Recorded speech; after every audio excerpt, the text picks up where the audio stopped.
Agree with showing another color. I don't think it's going to look right in the color palette, and I don't think the laces are going to mix right.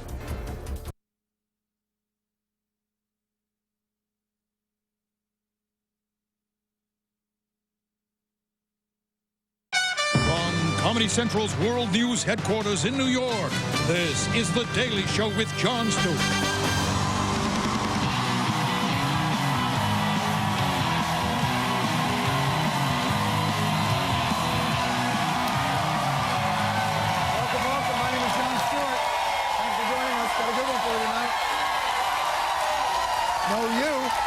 I applaud you. We got a good show for you tonight. We got a really good show for you tonight. Our guest tonight, Philip K. Howard, he is filling in for our, we had an originally scheduled guest, Osama bin Laden, who is, at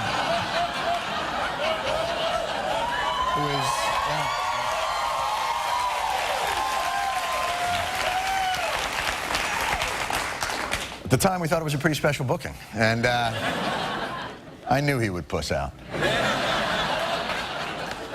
Let me tell you how I heard the news of Osama bin Laden's demise. I'm watching Celebrity Apprentice.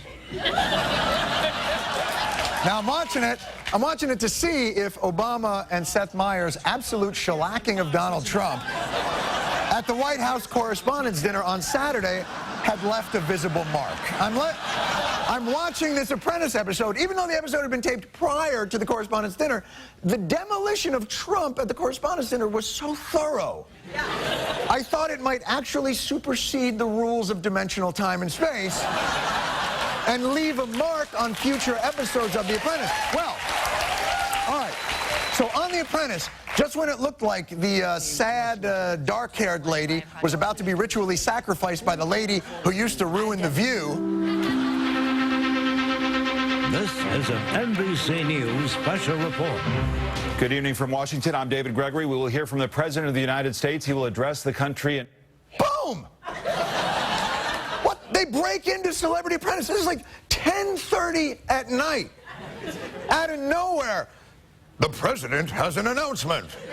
So immediately, you start thinking there's only two things this could probably be. A, the president is interrupting Celebrity Apprentice to deliver more jokes, the ones that he had not quite finished about Donald Trump. He just popped up on Sunday and went like, oh, that was a great one, and like, boom! And he was just going to interrupt the show to get him some more. Or B, the more likely scenario, as Hollywood has taught us, when a black president interrupts your show, a meteor is headed towards the earth. So, I start flipping around. I'm flipping around, right? I'm flipping around. It's clear. All the news people know what this is, but they can't say it yet. And this goes on for like a half an hour. It's going to be the president addressing the nation from the East Room at the White House. We can only speculate on what that might be. What I've learned from government officials, this is the result of an incident that the United States initiated. We think what? What do we think? A CIA operation. Can I say overseas? Can I say it has something to do with something overseas? Yes. A grave, serious CIA operation overseas. Can I say that it involves a bearded dialysis patient? Can I say it's more extremist than a bread box? Can I? No? For God's sakes, Seacrest doesn't draw out an elimination reveal this long. Now, I know the president wanted to break the news himself, but at least couldn't the news let us know that we could all relax? All we knew was the president was going to tell us something about national security. It's like when your mom leaves you that super early morning voicemail consisting of, "It's your mother, call me." And that's it, and you don't know, is it malignant or did the neighbor's kid get into Brown? Like... You don't have to say exactly what it is, but just go. And by the way, don't worry, it's good news. But then, finally, at 11:35 p.m. Eastern Justice Time, the President of the United States... Tonight, I can report to the American people and to the world that the United States has conducted an operation that killed Osama bin Laden. Nice. I like that. You know what? Let's give him a little musical theater vibe on there. Yeah, that's nice. I could do that. We got a lot of fans here of my less than impressive movie career. Why don't we? Big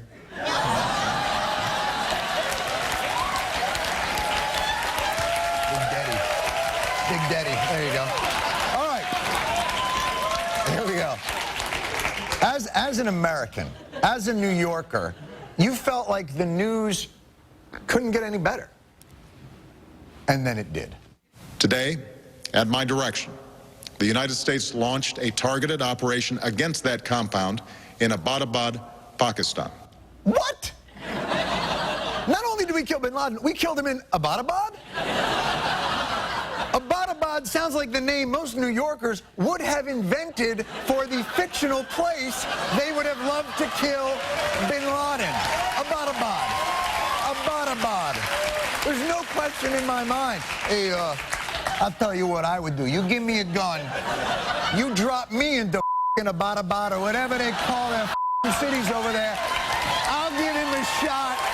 I'll go over there. I'll go to Abbottabad and I'll shoot him in his Abbottabad bingos. You know what I'm talking about? Boom! It's like a gift to New York. I gotta tell you, a United States Special Ops raid to get bin Laden in Abbottabad. New Yorkers couldn't be more satisfied. Bin Laden has been buried at sea from a U.S. Navy warship.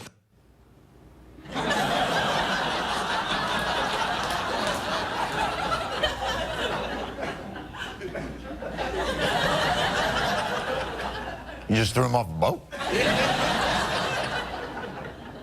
Shark-infested waters or anything?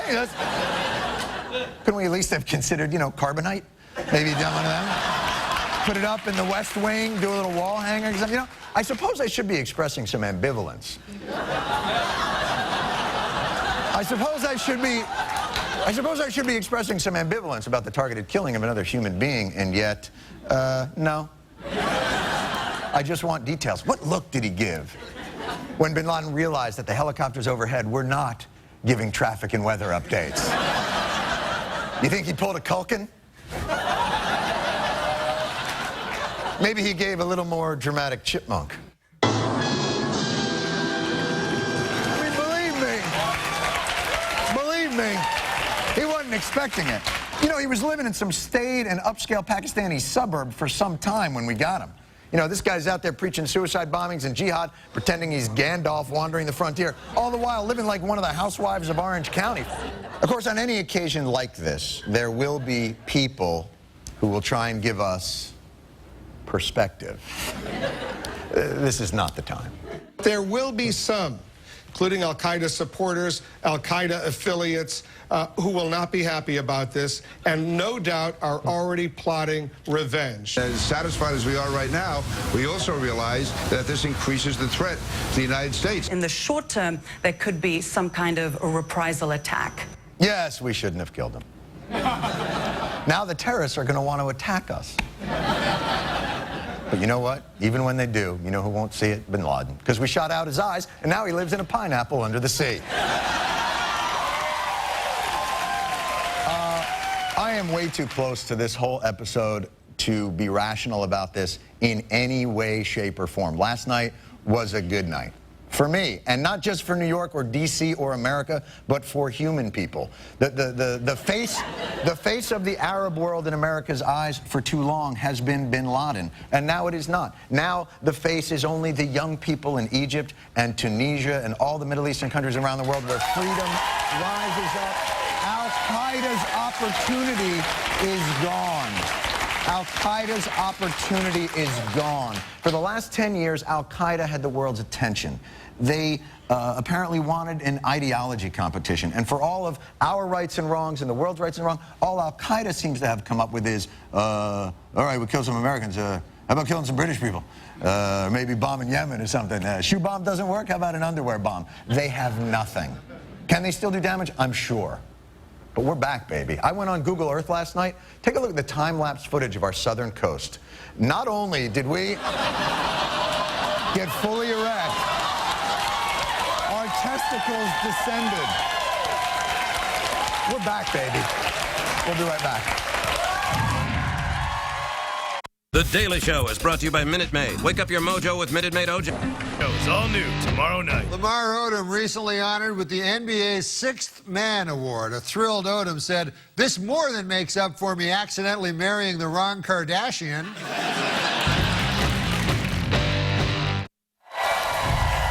back to the program. Thank you for joining us on this historic day. We have complete coverage of bin Laden's death from the best news team on television. We're going to start with Asif Manvi. Spent the last several years deeply embedded in the lawless border province of Waziristan. Asif, your reaction to the news tonight? Well, I guess surprise, you know, just because of that thing where everyone, including me, thought bin Laden had been holed up in a cave here in the world's most remote mountains. Turns out the son of a bitch was living in the suburbs. Nice suburbs. $1 million mansion in Abbottabad, that's like the Greenwich of Pakistan. Well, I've been humping it up the Hindu Kush, puking from altitude sickness and wiping my ass with scorpion husks. Osama bin Trust Fund was living 2 miles from a golf course. I'm sorry, Asif. I didn't know. Does Abbottabad really have a golf course? It literally does. I could have embedded myself on the 14th fairway. You, Osama bin Laden! All right, Samantha B is actually tonight in Abbottabad. Yes, Samantha that's is right, in Abbottabad. John. Yes, Sam. And Asif is right. Abbottabad is exactly what you wouldn't have expected. A relatively affluent bedroom community. And how are the residents that live there? We saw the guy who tweeted the news of what was happening. How are they taking the news of this? Well, John, they are shocked. Shocked so few Westerners had ever heard of this picturesque hamlet, famed throughout Pakistan for its mild climate and top-ranked schools, a well-heeled retirement haven for high-ranking Pakistani military men, but also just an hour's drive from the bustling capital of Islamabad. Just take a look at this hidden gem. 4 baths, 8 bedrooms, space for all your wives, plenty of room for a pool there right on the left. I'm sorry, Sam, are you trying to flip his house? Come on, John. A little steam cleaning, patch some of those bullet holes, use a little brain out on the carpet. All right, thank you, Sam. America's allies in the war on terror also celebrating this tonight. John Oliver, what is the scene in London? Oh, John, let me tell you. Absolute jubilation here, John, and understandably so. This weekend, those two showed the world what love really is. The crowds, John, the balcony, the kiss, the second kiss. My heart hasn't stopped beating 1,000 miles an hour since Friday. John, are you still talking about the royal wedding? Of course I am, John. What else is there to talk about, for goodness sake? John, you know Osama bin Laden was captured and killed. Oh, you know. Yeah. You're right. Much in the same way that Prince William captured the heart of Kate Middleton and then kills the dreams of every other single English woman. John. It's over. It's out of the news now. I know, John. £300 million. Boom. Gone like that. All right. Jason Jones. He was out partying in Times Square last night with New Yorkers. He appears now to be in an airport. Looks a little rough around the edges. Jason, how you feeling? How you feeling, Jason? John, I was hammered last night. Not even sure how I got to this airport, really. I'll tell you, New York knows how to party. You know what I'm most excited about? I am excited to finally fly pre-9/11 style again. I'm talking big gulp. I got my nail clippers, my giant shampoo, John. You know how long I've been waiting to wear my lace-up boots, John? John, I'm bringing my machete. No, that's not Jason. Jason, I don't think a machete, even pre-9/11, I don't think a machete was ever cool on a plane, Whatever. Yeah, it's just not. Oh, man. Have airports always been this bright? Jason, I don't want to say anything, but it looks like last night you might have gotten a face tattoo. Oh, nuts. Man, I was so wasted, I don't remember what happened to me. I guess I'll have to gather up my friends and retrace my steps to piece together this little mystery.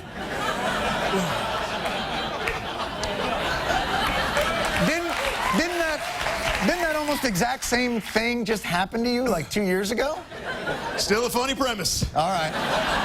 Thank you, Jason. Jason Jones. We'll be right back. This is... Welcome back, my guest tonight, a lawyer and the founder and chair of Common Good. His best-selling book, now out in paperback with a new afterword, is called The Death of Common Sense, How Law is Suffocating America. Please welcome back to the program, Philip K. Howard. Sir. Nice to see you, sir. Please. Thank you for joining us. Great. The book is The Death of Common Sense. Let me ask you, how did it die? Was it shot in the eye by a... I feel terrible. You're here on a day when we're all consumed by this. You'll come back again on more reasonable times. This book, How Law is Suffocating America, I read this book maybe 10 years ago, 15 years ago. Right.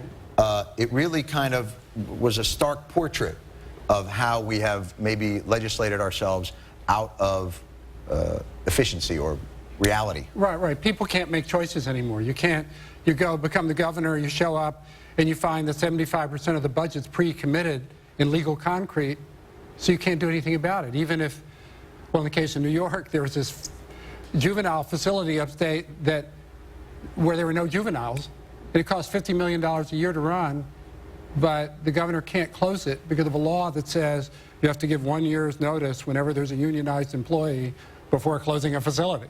So the law books are filled with literally thousands, tens of thousands of pages of requirements. Is there anything, you know, how old is this country? 200 and some, right? 230, somewhere around there. 240? Older than we have, I mean, anybody that old is going to have polyps, going to have things that you need to clear out. Is there a process to clear out the things, and are these the things that people would want to clear out? The brush, if you will. Yeah, actually, our founders made a mistake. They didn't realize that it would be 10 times harder to repeal the law than to pass it in the first place. So what's happened is that laws become a kind of a one-way ratchet. You can add new programs, but you can never subtract them. So, for example, we have subsidies from the New Deal for farmers. Cotton farmers, cotton's at an all-time high. They get $3 billion a year in subsidies from American taxpayers because of a law passed when they were starving in 1936. They're not starving anymore, they're actually corporations. So to be fair, though, their underwears are very comfortable. Is there a process you have undertaken trying to get this as a process? It feels like we have a partisan system that works on political time, and then we have a governing system that tries to work on efficiency, but nobody pays any attention to it because we're too busy with, you know, birthers and things, all the political garbage, and none of the efficiency garbage. Right, whether to fund Planned Parenthood or not. Right. Yeah, that sort of thing.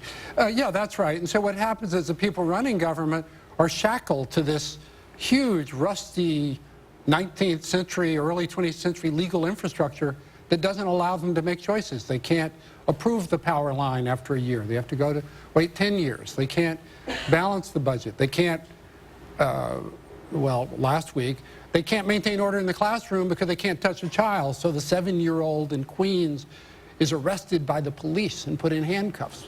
Really, I mean, really, it's that stupid because the teacher doesn't feel like she has the authority to restrain him. So it's fear on the teacher's part based on sort of a litigation society. But how do you empower people to have authority when that authority, if you stick your neck out, there are teams of lawyers and other apparatus that will be there to chop it off? Right. How do you convince people that it's worth it? You have to change the system. You have to actually give teachers the authority, give the president the authority to approve the power line. You actually have to pull law back to where it's supposed to be, which is boundaries, which define authority for people, but give them the freedom to take responsibility. It is true in America today that for most important public choices, no one can it's illegal to take responsibility. Is it legal to hold people accountable then for their wrong choices? No, you can't do that either. So we have a system where choices cannot be made and accountability cannot be laid out. That sounds like a perfect system. It is perfect. How do we, is it possible to change this, or are we locked in by a slip up in the founder's design to not being able to do this? Well, there is a problem in the founder's design, but the way you change it is you make the idea of a basic overhaul to restore responsibility an agenda item. So you have to actually create a public dialogue so that there are actually some very good political leaders who will run with these issues. I mean, I talk to them all the time. I help them write speeches on both sides. Obama will run with many of these issues if he thought that the public would accept the idea of giving government officials more authority and scraping away some of the old subsidies and that sort of thing. Right. But right now it's political suicide. So there are a bunch of people, Governor Mitch Daniels, who's a Republican of Indiana, is another one, who I think would run with these ideas, but we first have to make it popular for them to know that we need to overhaul the system. Right. And so that's what we're trying to do in our campaign. Well, my feeling is, you know, every time, let's say you kill a bin Laden, you get 1 week to do whatever you want. After that, then the whole thing is done. It really is an interesting book to read, and as this project goes forward, I want you to come back and inform us about if it's gaining any traction, if it has any efficacy, and what we're seeing from it, because it really does seem like we need a spring cleaning of And it's called grand Start proportions. Over, so we've got startover.org. There you go. It's like the country, like a midlife crisis for the country. Right. We'll get the country a convertible. The Death of Common Sense, it's on the bookshelves now. Philip K. Howard. Thank you, sir. Stephen talks to author Francis Fukuyama on a new Colbert next. Want to see something cool? On May 3rd, The Green Hornet comes to Blu-ray. I want the head of the Green Hornet. Yeah!